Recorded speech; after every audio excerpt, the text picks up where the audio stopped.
They dismissed him as just another angry old man. Master Sergeant Thomas Tank Kelly sat in the back row of the county courthouse, his weathered hands folded in his lap as the city council debated the proposed closure of Memorial Park's Veterans Memorial. To the younger council members and community activists crowding the chamber, he was just another aging veteran who couldn't accept progress, a relic from another era who was selfishly standing in the way of a modern community center that would serve all citizens, not just old soldiers living in the past.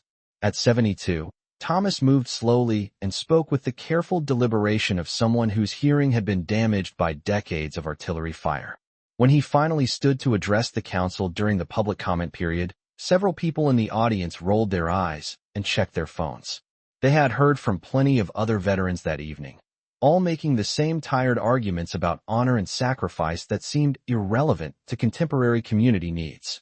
But when Thomas reached into his coat and pulled out a small blue ribbon attached to a silver star, when he placed the Distinguished Service Cross on the table in front of the microphone, the room went silent.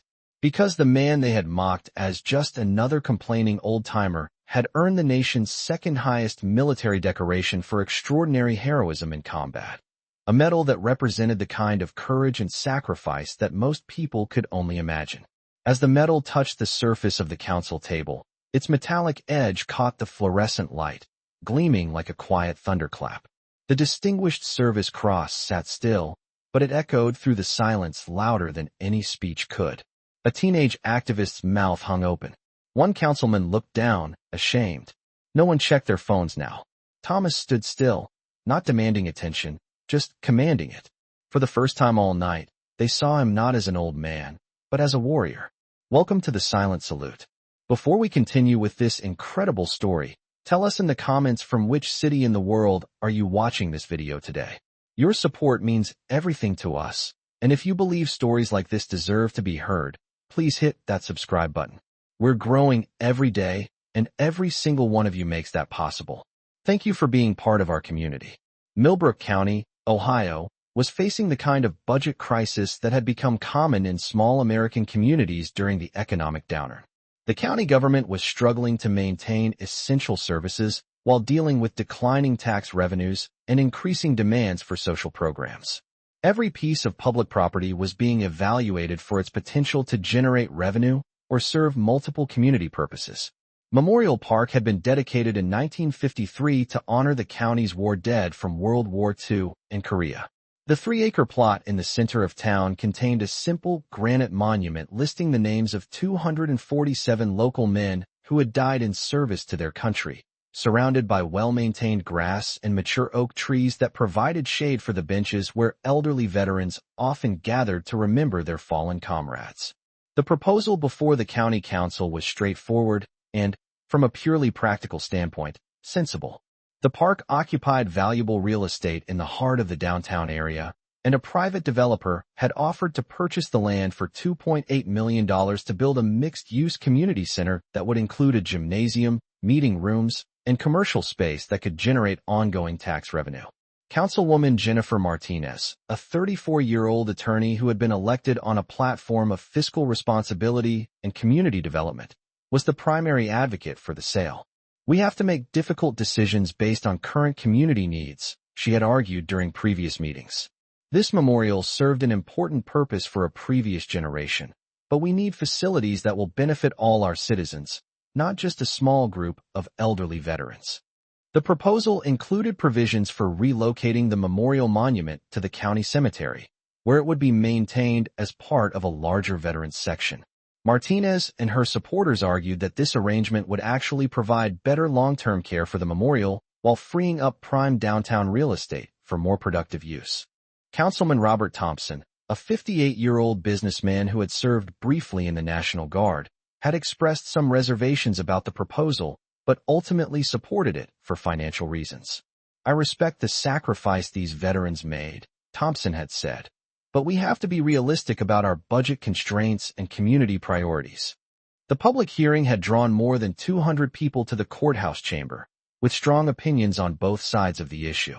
Supporters of the community center emphasized the practical benefits of modern facilities and the economic impact of increased commercial development. They spoke passionately about serving current residents rather than maintaining expensive monuments to the past. The veterans who opposed the sale had been more emotional in their presentations, talking about honor and sacrifice and the importance of remembering those who had died for their country. But their arguments had seemed abstract and nostalgic to many in the audience, particularly younger residents who had no personal connection to military service or understanding of what the memorial represented. Thomas Kelly had been sitting quietly throughout the 3-hour hearing, listening to speaker after speaker debate the fate of a place that held profound personal meaning for him. He had not signed up to speak during the public comment period, uncertain whether his voice would make any difference in a decision that seemed to have already been made based on financial considerations rather than moral ones. But as the hearing drew toward a close and the council prepared to vote on the proposal, Thomas felt compelled to stand and address the chamber. He had fought in 3 wars, had seen friends die in foreign countries for principles that seemed increasingly forgotten by the society they had served, and he couldn't let this memorial disappear without someone speaking for the men whose names were carved in its granite. "Mr. Chairman," Thomas said, his voice hoarse but carrying clearly through the chamber's sound system, "I'd like to address the council, if I may." Chairman David Wilson looked at his watch and consulted with the other council members before responding. "Sir, we've already concluded the public comment period, but if you can be brief, we'll allow you to speak." Thomas made his way slowly to the front of the chamber, his arthritic knees protesting each step. As he approached the podium, he could hear whispered conversations and see people checking their phones, clearly impatient with another elderly veteran who was going to delay their decision with more emotional appeals about the past. "My name is Thomas Kelly," he began, his voice steady despite the obvious emotion behind his words. "I live at 1247 Maple Street, and I've been a resident of this county for 47 years. Martinez glanced at her colleagues with barely concealed impatience, obviously hoping that Thomas would make his point quickly so they could proceed with the vote. The audience was showing similar signs of restlessness, with several people checking the time and gathering their belongings in preparation to leave. "I understand the financial pressures this county is facing," Thomas continued, "and I know that difficult decisions have to be made about how to use public resources most effectively. I'm not here to argue against fiscal responsibility or community development." He paused, looking around the chamber at faces that showed polite attention but little genuine interest in what he was saying. "But I am here to tell you about the men whose names are on that memorial, and why their sacrifice deserves to be remembered in the place where they grew up and where their families still live." Thompson shifted in his seat, clearly preparing to move the discussion toward a vote. The chamber was beginning to empty as people left for other commitments, confident that the outcome of the debate had already been determined. That's when Thomas reached into his coat pocket and withdrew something that immediately changed the atmosphere in the room. The Distinguished Service Cross was small and understated, a bronze star suspended from a blue and red ribbon that had faded slightly with age. But every person in the chamber recognized its significance, even if they didn't know the specific details of what it represented. This wasn't a participation trophy or a routine military decoration. This was a medal awarded only for extraordinary acts of heroism in combat. Thomas placed the medal carefully on the table next to the microphone. The small sound of metal touching would carrying clearly through the suddenly silent chamber. When he looked up, every person in the room was paying attention with a focus and respect that had been absent throughout the entire evening. "I received this medal in 1971 for actions during the Battle of Firebase Charlie in Vietnam," Thomas said, his voice gaining strength as he continued. "I was a young sergeant then, responsible for a squad of soldiers who were barely old enough to vote. When our position was overrun by North Vietnamese forces, when we were surrounded and cut off from support, I had to make decisions that I've been living with for 52 years. The chamber was absolutely silent now, with even the most impatient audience members recognizing that they were hearing something extraordinary. Martinez had stopped checking her notes and was looking directly at Thomas, her expression showing the beginning of understanding about what this conversation really meant. "For 18 hours, my squad held that firebase against overwhelming odds," Thomas continued, his words carrying the weight of memory and loss. "We lost 7 men that day, 7 soldiers who came from towns like this one, who had families who loved them, who believed they were fighting for something that mattered. He gestured toward the medal on the table. This decoration isn't mine. It belongs to those 7 soldiers who didn't make it home, to the families who received folded flags instead of living sons, to the community that sent young men to war and never saw them again. Thomas looked directly at Martinez, then at each of the other council members in turn. When I came home from Vietnam, I was angry and confused and damaged in ways that I didn't understand. I drank too much, couldn't hold a job, couldn't maintain relationships with people who hadn't shared what I'd experienced. The personal revelation was unexpected and powerful, revealing a vulnerability that contrasted sharply with the stereotype of the angry old veteran that many in the audience had assumed. Thomas wasn't just defending an abstract principle. He was sharing his own struggle to find meaning and healing after experiencing the worst that war could offer. The memorial in that park saved my life, Thomas said simply. When I moved to this county in 1976, I was on the edge of giving up completely.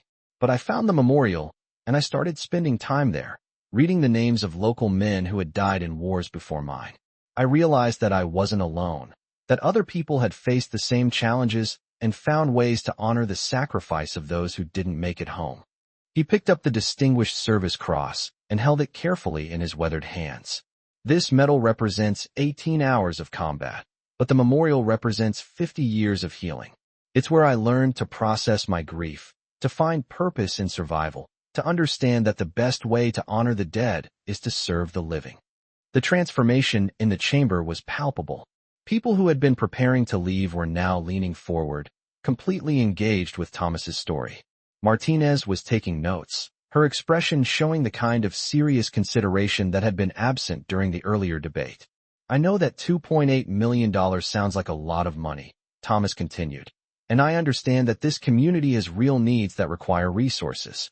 But what you're really being asked to decide tonight is whether the sacrifice of 247 local heroes is worth 3 acres of downtown real estate.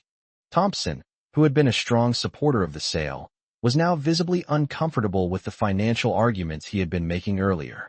Mr. Kelly, I want to assure you that we have tremendous respect for the service of our veterans. The proposal includes provisions for relocating the memorial to an appropriate location where it will continue to be maintained. Thomas shook his head gently. Councilman Thompson, with respect, that memorial doesn't just commemorate those 247 men. It commemorates them in the place where they lived, where they went to school, where they fell in love, where their families still gather to remember them. Moving it to a cemetery turns it from a living memorial into a gravestone. He gestured toward the audience, many of whom were now visibly emotional as they processed the implications of what he was saying. Those men didn't die so that their memory could be relegated to convenient locations when it becomes financially expedient. They died believing that their sacrifice would be remembered and honored by the communities they loved. Martinez had stopped taking notes and was looking directly at Thomas with obvious respect and growing understanding. Mr. Kelly, can you help us understand what the memorial means to the veteran community? What would we lose if we relocated it? Thomas's response was immediate and heartfelt. Councilwoman Martinez, that memorial is where 3 generations of veterans have come to process their grief, to find connection with others who understand their experience, to remember friends who didn't make it home. It's where Gold Star mothers come to feel close to their sons, where children learn about the price of freedom, where the community acknowledges that some things are more important than money. He held up the Distinguished Service Cross again. This medal was awarded for 1 day of extraordinary heroism. But real heroism is what happens over decades, the daily choice to remember, to honor, to maintain spaces where sacrifice is acknowledged and respected. That memorial represents the community's commitment to heroism, not just my own. The silence that followed Thomas's words was profound and respectful. Even the supporters of the Community Center project were reconsidering their positions as they processed the implications of what they had heard. This wasn't just about real estate or budget constraints. It was about the values that defined their community and how they chose to honor the people who had sacrificed for those values. Chairman Wilson, who had been prepared to call for an immediate vote, instead suggested that the council take additional time to consider the issues that Thomas had raised. Mr. Kelly, thank you for sharing your story and helping us understand what this memorial means to you and to other veterans. I think we need to explore alternatives that might address both the community's financial needs and the importance of maintaining this memorial in its current location. The meeting concluded without a vote, with council members committing to additional public input sessions and discussions with financial experts about alternative revenue sources. But more than the procedural outcomes was the transformation in how the issue was understood by everyone who had witnessed Thomas's presentation. Over the following weeks, the story of Thomas's Distinguished Service Cross and his defense of the memorial spread throughout the community and beyond. Local newspapers interviewed him about his military service and his perspective on the importance of veterans' memorials. His story was picked up by regional media outlets and eventually by national organizations that supported veterans' causes. But the real impact was felt within Millbrook County itself, where Thomas's presentation had sparked a broader conversation about community values, fiscal responsibility, and the importance of maintaining connections to the sacrifices that had made their freedom possible. Martinez, who had been the strongest advocate for selling the memorial site, became the lead sponsor of an alternative proposal that would develop adjacent property for commercial use while preserving and enhancing the memorial park. Mr. Kelly's presentation helped me understand that this isn't just about veterans, she explained to her constituents. It's about what kind of community we want to be and how we choose to honor the people who made our way of life possible. The alternative development plan was more complex and slightly less lucrative than the original proposal, but it preserved the memorial while still generating significant revenue for the county. More importantly, it demonstrated the community's commitment to honoring its history while meeting its current needs. 6 months after the hearing, Memorial Park was rededicated with an expanded memorial that included the names of veterans from more recent conflicts, improved accessibility features, and educational displays that helped visitors understand the significance of the sacrifices being commemorated. The ceremony was attended by hundreds of community members, including many who had originally supported selling the site. Thomas was invited to speak at the rededication ceremony, but he declined the honor, suggesting instead that the focus should be on the families of fallen soldiers rather than on his own story. The heroes are the ones whose names are on the memorial, he told the ceremony organizers. My job is just to make sure they're remembered. The Distinguished Service Cross that Thomas had placed on the council table was eventually donated to the County Historical Society, where it became part of a permanent exhibit about local veterans and their service to the community. But Thomas kept a photograph of the medal, which he carried in his wallet as a reminder of the friends he had lost and the responsibility he felt to honor their memory. Looking back on the evening that had changed everything, Thomas realized that the real victory hadn't been saving the memorial. It had been helping his community understand the connection between individual sacrifice and collective freedom. The medal had been important not because of what it said about his own service, but because of what it represented about the price that others had paid for the values they all shared. The young council members who had initially dismissed him as an angry old man learned that evening that wisdom and perspective often come disguised as inconvenience, and that the stories of older generations contain lessons that remain relevant regardless of how much the world changes around them.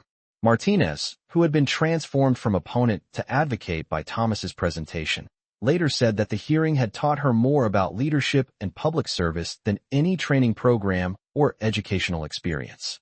Mr. Kelly showed me that good government isn't just about managing budgets and providing services, she reflected. It's about preserving the values and traditions that define who we are as a community. The Memorial Park became a gathering place not just for veterans, but for community members of all ages who wanted to understand the history and sacrifices that had shaped their town. Schools began conducting field trips to the site, where students learned about local history and the importance of civic engagement. The park also became a popular location for community events and celebrations that brought people together around shared values rather than partisan politics. Thomas continued to visit the memorial regularly until his death 5 years later, often bringing visiting grandchildren and great-grandchildren who would listen to his stories about the men whose names were carved in granite. He never again spoke publicly about his Distinguished Service Cross or the actions that had earned it, preferring to focus attention on the sacrifices of others rather than his own service. At Thomas's funeral, the Memorial Park was filled with hundreds of people whose lives had been touched by his quiet dedication to honoring the memory of fallen heroes. The The speakers included veterans from multiple generations, community leaders who had worked with him on various projects, and young people who had learned from his example about the importance of service and sacrifice.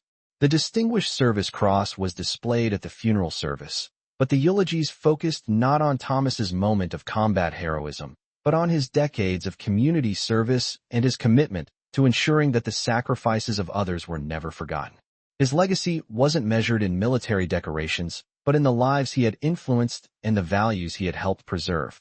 Sometimes heroism isn't about a single moment of extraordinary courage. It's about a lifetime of quiet dedication to principles larger than yourself. Thomas Kelly had earned his Distinguished Service Cross during 18 hours of combat in Vietnam, but his real heroism was demonstrated through 50 years of service to his community and his unwavering commitment to honoring the memory of those who didn't make it home. The medal that had silenced a room full of skeptics had been important not because of its rarity or prestige, but because of what it represented about the character of the man who carried it. Thomas had used his own recognition to draw attention to the sacrifices of others, proving that true heroism is measured not by the honors you receive, but by how you use those honors to serve something greater than yourself. The community members who had initially mocked him as just another angry old man learned that evening that respect is earned through actions rather than demanded through position, and that the most important stories are often carried by the people who seem least likely to have extraordinary tales to tell. This story was brought to you by the Silent Salute. Before we leave you today, here's our question. Have you ever witnessed someone completely change a room's perspective through the simple act of revealing their true story? Have you seen someone who was dismissed or underestimated prove their worth through quiet dignity and unexpected credentials? Tell us in the comments about the times when someone surprised you by revealing depths of character and experience that no one had recognized or appreciated. And if you think stories like this need to be heard, if you believe that we should listen carefully to the voices of those who have served and sacrificed for values larger than themselves, hit that subscribe button to support the channel. We'll see you in the next one, where we'll continue to share the stories of extraordinary people who remind us that heroism comes in many forms, and that sometimes the most important lessons come from those who have earned the right to teach them through decades of service to others.